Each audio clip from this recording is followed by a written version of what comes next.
friends, and welcome back to my crafty space. My name is Crystal, and I am so excited that you guys are here today. Today, I am working on a project for my son's story album. Now, this project, I am using the June 2020 Digital Stories by the Month kit from Ali Edwards. It was just released a couple of weeks ago, and I took my inspiration from one of the journaling cards that had this big, bold, graphic sun on it.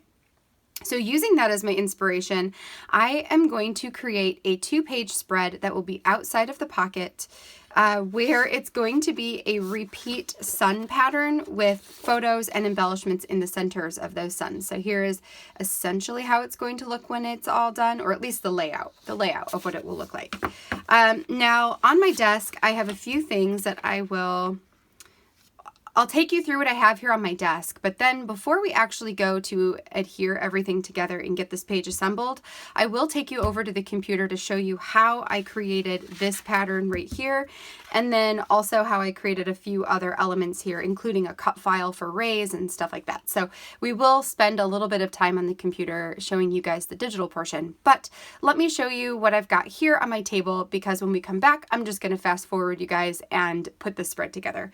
So on my desk, I have photos that I printed, the 2 background pages that I printed, and then I've also got 3 embellishments that I did on fabric paper. Now these I'm going to turn into puffy stickers, or at least that's my plan right now. To do that, I have this kit that I purchased for my daughter for Christmas, and it is a puffy sticker maker by Klutz.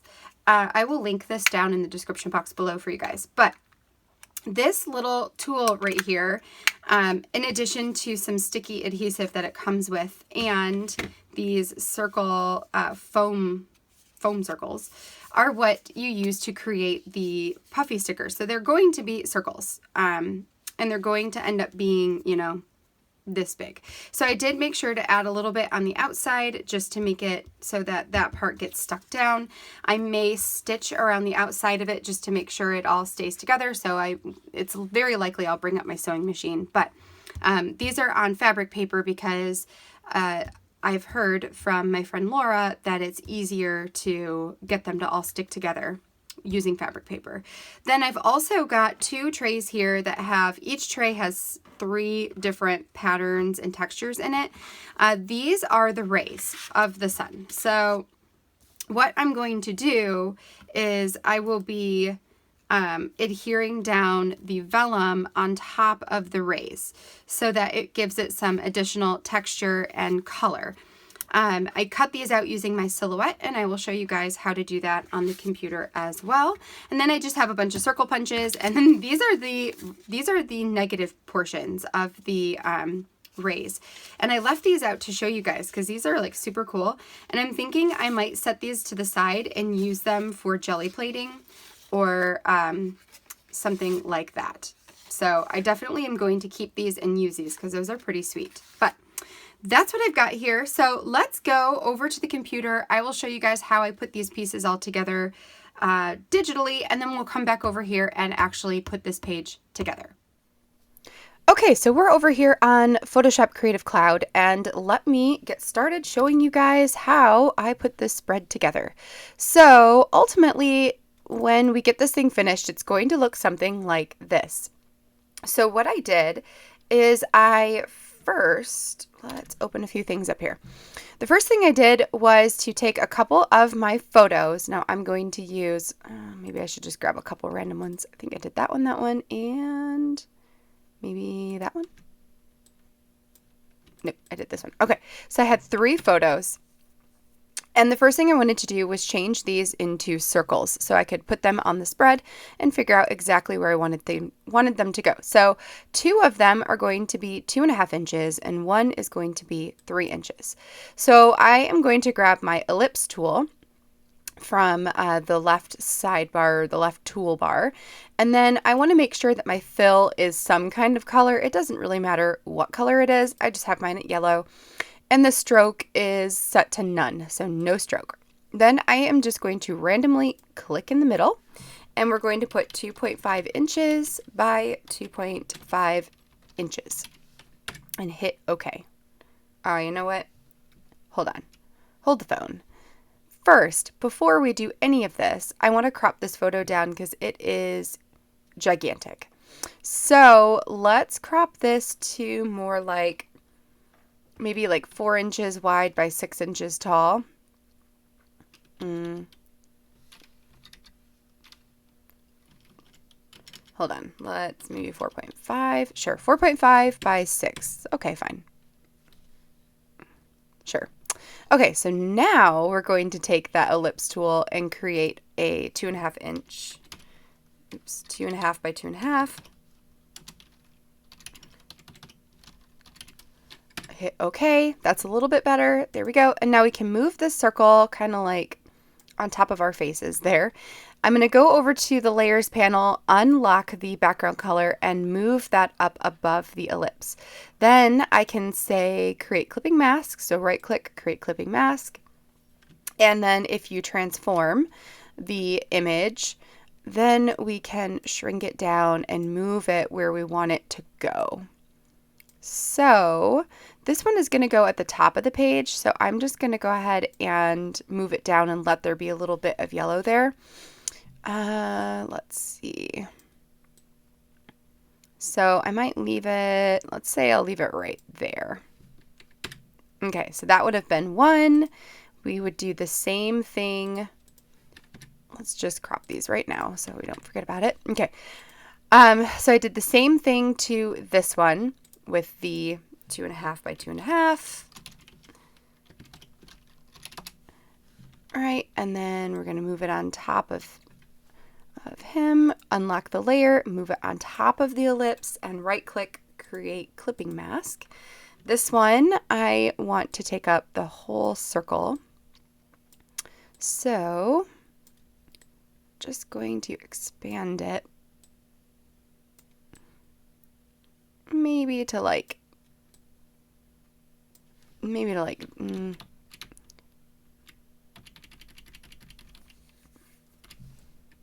okay, like that. So there's the second photo. And then the third one, I did 3 inches. So I just typed in 3 inches by 3 inches. And then we're going to move that and do the exact same thing one more time. So move the photo on top and create clipping mask and transform. And then this one is going to hang off a different part of the page. So I'm okay leaving a little bit of yellow over there on the right side. So those became the 3 photos. So you can see I've got one here, and one here. Next, what I did is I took these chipboards. So these were circle chipboards. Let me open those ones up. And I wanted the Love This Month, the Sun Please, and the You Make Me Happy When Skies Are Gray. So let's just open one of them up. Okay. So these are roughly, I want to say they are, roughly,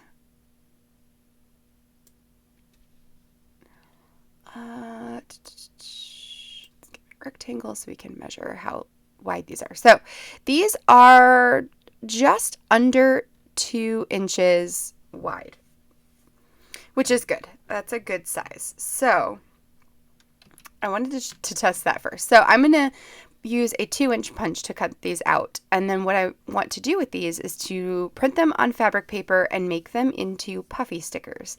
But when you create the puffy stickers, I believe they're like 1 inch. This sentiment is going to get like, it's going to go off the edges, and I didn't really want that. So what I did here is I just used my marquee tool to grab the sentiment, the Sun Please sentiment. I right-clicked it and layer via copied. Then I can hide the layer I just made, grab my paintbrush. Actually, let's grab the color picker, grab this peachy color, grab my paintbrush, make sure we got the layer selected, and then we can just paint the color on top of the sentiment. So now it's all that peachy color. Bring our copied layer back up. Let's select it. And then I want to transform it and make it a little bit smaller so that when I make this puffy sticker, the sentiment is fully on top, and then we'll just merge those layers together. So I did that for all 3 of these circles. and then I added them. So there's 1, 2, and 3. And then I added them to a canvas to be able to print them out on fabric paper. Last but not least, I wanted to create the suns using this journaling card right here. So on this journaling card, there is actually only one ray that is full, that is not like off the edge, and it's this one right here. So what I did is I grabbed my magic wand and I just picked up that ray. Then I right-clicked and I said select inverse. So that's going to select everything else except for that ray. Let's make sure our layer is unlocked over here. And then I hit the delete button. So now if I unselect, I've got one ray. So then what I did is I took this ray and went back over to my canvas and pasted it on there. And then I used this and I just copied and pasted it a bunch of times in order to put it around the suns to make all of those suns. Once I had this, I could really kind of gauge where I wanted the circles to go so the suns wouldn't touch each other. I wanted them to be all over the page, but not necessarily overlapping. So having these helped me to figure out that. And then that created ultimately this whole page. So when I printed this out, let's get out of all of this as we don't need it. So all of those photos I printed on photo paper. The embellishments, the circle embellishments, I printed on fabric paper. And then where are you? Full spread, right here. So then what I did is I hid all of the photos, looks like a photo, and all of the embellishments. Let's see, there's two more. So this one and this one. So I hid all of that, and the remaining layers I went ahead and merged them all together. So let's just merge all this together. From here, I could go ahead and crop this into two 6.875s. So this is going to be outside of the pocket. And then I could just move it to one side, hit enter, and then save that as side 1, and then do the same thing to side 2, just because I don't have any paper that is 13. I think this is 13.75 inches wide by 8.25 inches tall. I don't have paper that's that big. So I just printed it in two sections like this. So that would be side 2. And then once I did that, once I printed it like that, I could go ahead and add the things to the middle. Now, I also wanted to try adding some additional texture to this page. So I thought it would be a fun idea to create cut files out of these suns and cut out the rays from different types of paper and different colors of paper. So to create a cut file, what I did is I made an 8.5 by 11 because that's the size of the cardstock that I've got. And then I came over to the sun page and I just, all those layers are no longer merged. I undid that. And what I did is I grabbed the suns. So let's grab these ones. I just need my marquee area to touch each of those rays. So I copied those and then we're going to paste them. No. Okay, what's happening right now? You know what? I don't need marquee tool. I want this. I want my move tool. So I'm going to select the rays. We're going to copy them and then we're going to paste them over onto a different canvas. Now this one, let's unselect this. This one I actually need to move a little bit so it doesn't touch.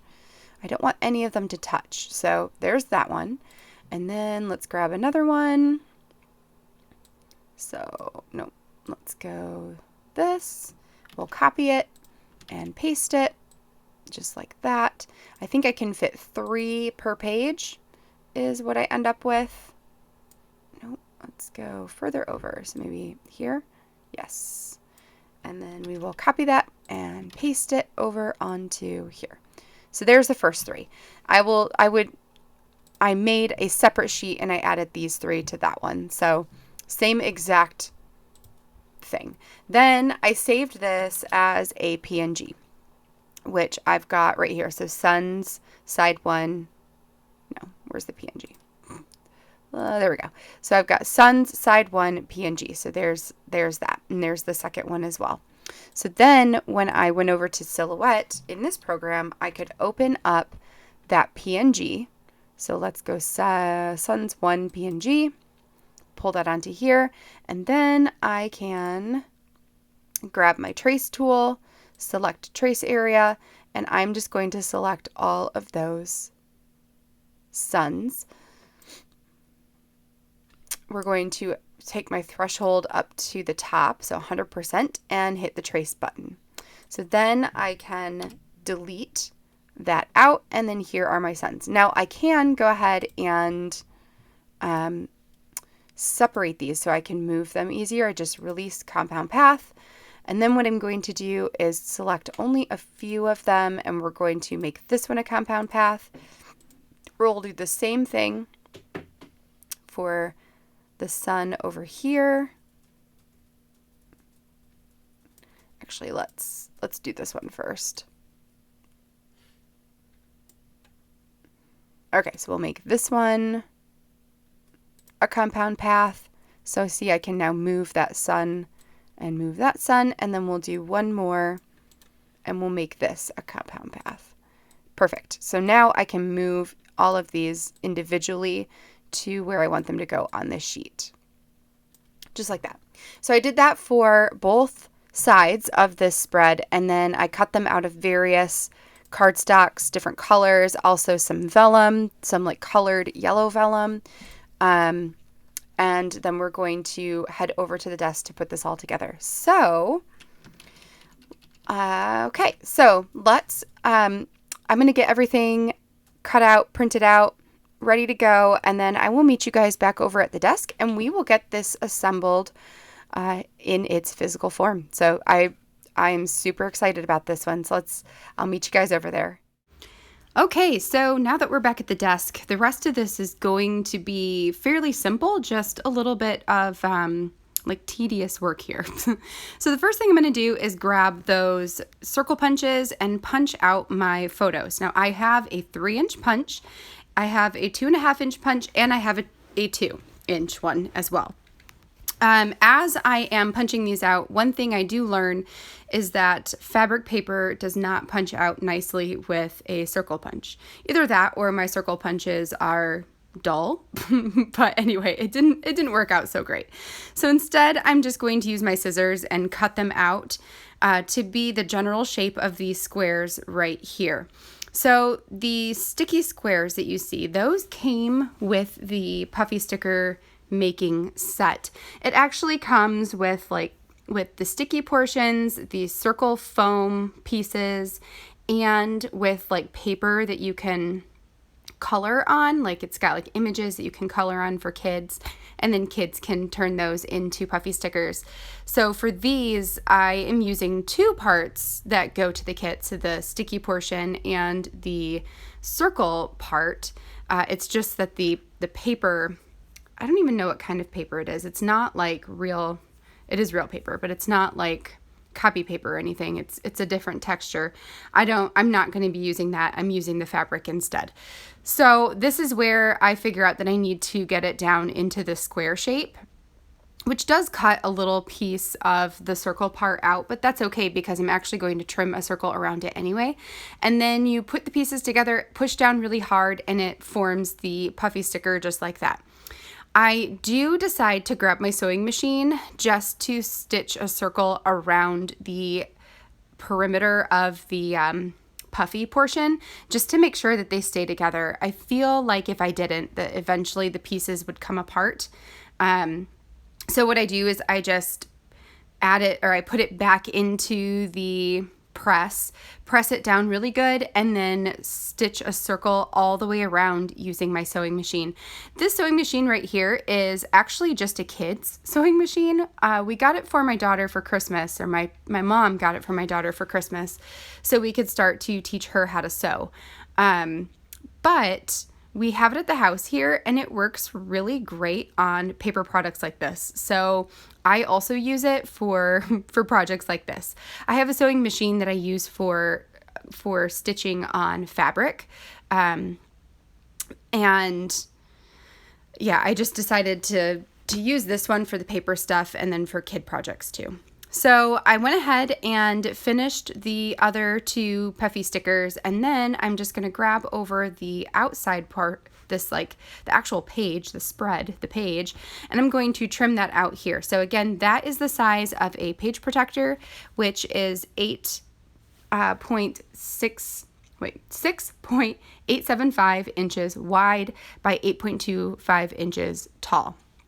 So once I have those pieces all trimmed out, you can see how they go together. So there are some pieces that overhang onto the opposite pages. Now, if you are recreating this, you can totally just leave the page just like that. Like, you don't have to do this extra step of adding adding the extra texture on it. It looks really good with just the rays also. I just wanted to do something a little bit extra and, I don't know, spruce this guy up even more. So what I did for my cut files is I picked out a different cardstock and or vellum, like colored vellum paper for each of the suns. Two of them end up being the same, the two in the middle. I thought they were different papers, but they're actually just the same thing. So it's okay though. It really doesn't bother me. So there will be two that are the same, and all the rest of them will be different. So I have one that's an orange, and then I have the yellow cardstock here in the middle. So it's these two that you see, this one and then the next one that I'm going to do right here. Those two are the same color yellow. And then I've got a lighter yellow that will go on the sun all the way to the left-hand side. And then I also have colored vellum. So the colored vellum is pack that Allie Edwards recommended, and I purchased it. I love it. I love having the different textured, like the different colored vellums, because I like to play with different textured papers a lot. So all of the cardstocks on here also are textured cardstock. So, there's smooth and there's textured. These ones were all textured. It was really easy to get all this done. Like I said, it's just tedious because it's a lot of taping and adhering down, but it was really easy to do it because my silhouette had already cut out all of those pieces for me, so I didn't have to fussy cut anything out. I just literally put glue on it or put adhesive on it and stuck it down. Now the tricky thing is for the vellum, the fact that you can see through it. So what I like to do when I'm using vellum as almost a sticker is to use my Xyron sticker maker in order to add adhesive to the back of the vellum. By having the adhesive cover the full surface of the back, you aren't able to see the adhesive through it. So it appears see-through even though there is adhesive behind it. If I used my roller adhesive, that wouldn't have been the case. You definitely would have seen the dots and you would have known that there was adhesive behind it. So I love my Xyron sticker maker. I just have the little one. So it only works, like I can only get things I think that are maybe 1.5 inches to 2 inches wide. Anything wider than that I can't fit in there. So, but I believe there is a bigger one too that you can do for the bigger pieces. So I have the vellum sun on the right side done. This one on the left side, the vellum is more like gold colored, whereas the opposite one, it was like a bright yellow. This one is more gold. And so that's going to give me, an even different color here than the rest of them. Then once I get all of these adhered down, the next thing I will do is add on my photos and my embellishments. So you can see in the middle of the suns there, I have writing. That was for me to note which pattern or which color paper was supposed to go to each of those suns because I didn't want to forget, because they don't have the same number of rays for each of the suns. They vary for each one. So that helped me to remember which one goes where. And I figured it was fine to write on there because I am just going to cover it up with pictures and embellishments. So this is how it looks minus pictures and embellishments. It already looks super cool. Like, I just love it. So then I'm going to add on those photos and the embellishments, the puffy stickers. And I think the puffy stickers look super cool as well. Like, I love how dimensional everything is on this page, considering it was all made on the computer. Like, it's all digital products, nothing physical here. Except for obviously what I made, so like the papers. So for these, I'm just going to use my roller dot adhesive to add them on there, and then those puffy stickers actually have a sticky back on them. It is a little trickier to get the sticky back off when you sew down onto them, so it did take me like a little bit of finesse to get the backs off, but once you do, you just stick them down and they are good to go. It looks super cool. Looks super, super cool. So that is one side. We're going to do this other side. Once I have all of that down, the next thing I do is take a look at this page, and I like to I typically have journaling or story or something on my scrapbook pages. And this one, I really didn't think about that. I just was thinking about the design and less about the journaling. So I thought that maybe I would journal around the perimeter of the page. So what I did is I went back to my computer, pulled open the spread, and then added text boxes around the perimeter just to see what it would look like. And I decided that I didn't really like that. It took away too much from the pattern. So instead, what I do is I just found a quote from E.E. Cummings, and I printed it off on white cardstock, and then I'm just going to trim it out into like text lines. So it almost looks like tiny phrase stickers, and then I will adhere them down into a blank spot on the page, just in the middle, and call that good. I'll add a date stamp to it so I can remember when it was that I made this project. That's something I often forget to do, and I need to get better at remembering to do it, because when I look back on these in many years, I'm not going to remember when I actually did this page. So yeah, something I definitely need to do. So here we go. I'm just going to adhere these down, and then we'll date stamp it, and then that is pretty much going to finish out this spread. Yeah, it's really awesome, you guys, and the hard part was done on the computer. So all of this right here was pretty easy to put together. Super love it. Let's go ahead and slow you back down. Okay, so that finishes up this spread. I think that this turned out super cool. I actually am really glad that I did the cut file for the rays, even though it was quite a bit of extra work. I really do like the way that the different textures and the different colors just bring in a little bit more interest into this page. Not that it wasn't interesting enough to begin with, but I don't know, it's just really fun. It's cool. I love the way that this looks. I didn't really know what journaling to add to it, so I just put a quote on here instead. Just a small little portion of a poem from E.E. Cummings. I think that works out really great. And then this will go into my son's story album. So I super love it. I hope that you guys enjoyed this process and feel inspired to use your digital kits in lots of different ways. This is just one way that you can use one portion of that digital kit. So I hope that it inspires you to think outside the box and do some really fun things with your digital supplies as well. If you enjoyed this video, give it a thumbs up down below, and don't forget to hit the subscribe button so you can see all of my future crafty videos. I will be back again with a couple more videos throughout the course of this week. So hopefully I will see you then. Until then, I hope you guys have a great rest of your week, and I will catch you all in the next video. Bye now.